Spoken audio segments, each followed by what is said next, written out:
घर की महिलाओं का नियम है, बेटा भोजन नहीं करे माँ भोजन नहीं करती, पति भोजन न करे पत्नी भोजन नहीं करती। ये हमारी भारतीय नारियों का प्रयास था और होता था, आज भी गांव में है। पुराने लोगों से पूछ लेना,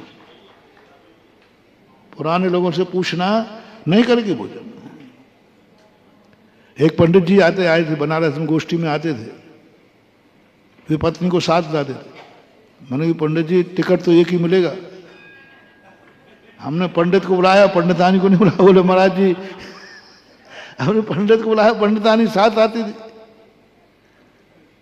मैंने कि पंडित जी ऐसा क्यों, गोष्ठी में आए हो, यहां भी तुम अपने इतने जोड़ू के गुलाम हो गया।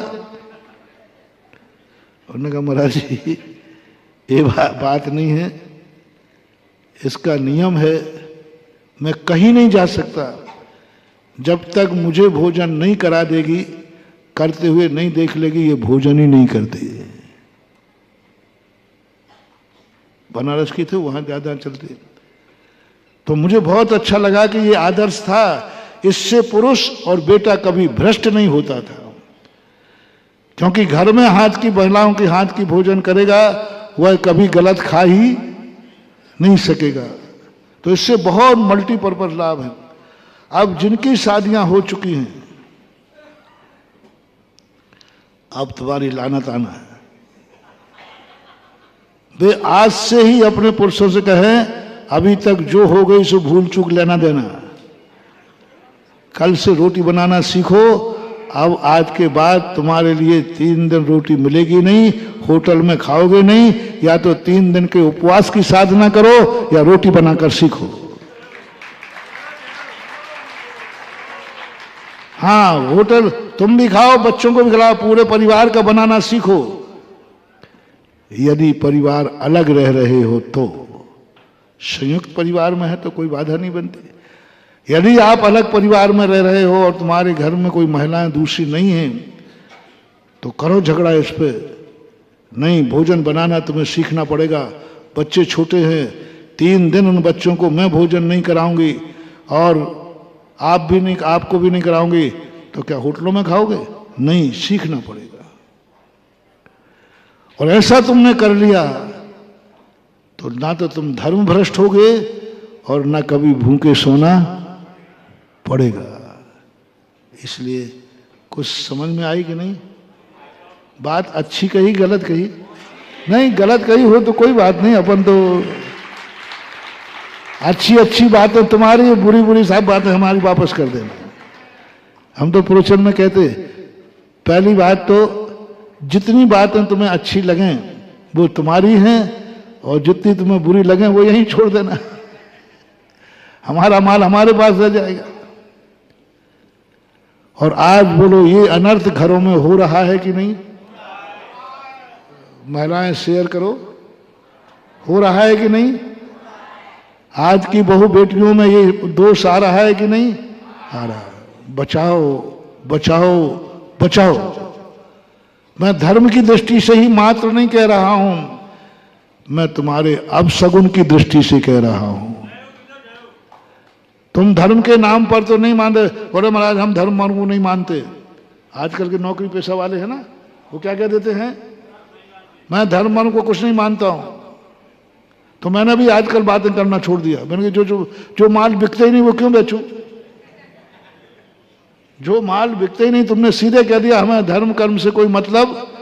90% सर्विस वाले कहते हैं महाराज जी मैं धर्म कर्म को नहीं मानता हूं।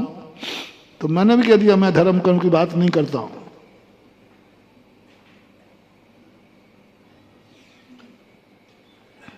अपन तो मार्केट देख करके माल खोलते हैं। तुमने कहा महाराज धर्म कर्म नहीं मानता हूं, तो मैंने कहा मैं धर्म कर्म की बात भी नहीं करता हूं, लेकिन जिंदगी का शगुन तो मानते हो, जिंदगी का सुख तो चाहते हो। बोल महाराज ये तो चाहता हूं। तो मैंने कहा तुम्हारे शुभ की ही बात कर रहा हूं। भली धर्म मानो या ना मानो, लेकिन बेटे की जिंदगी बर्बाद ना हो ये तो चाहती हो। हमारे घर का नरक नहीं बने ये तो चाहते हो। हमारे घर में महा बीमारियां नहीं आए ये तो चाहते हो।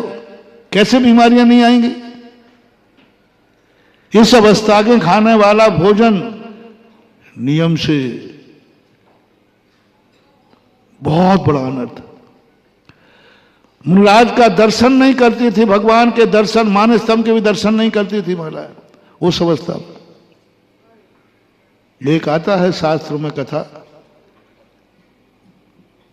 बहुत कोई मासोपवासी महाराज थे, मुश्किल से चौका मिला, उसने कहा कोई पता नहीं चलता क्या है, कितने भवों तक कोड़ी कुश्ती हुई है।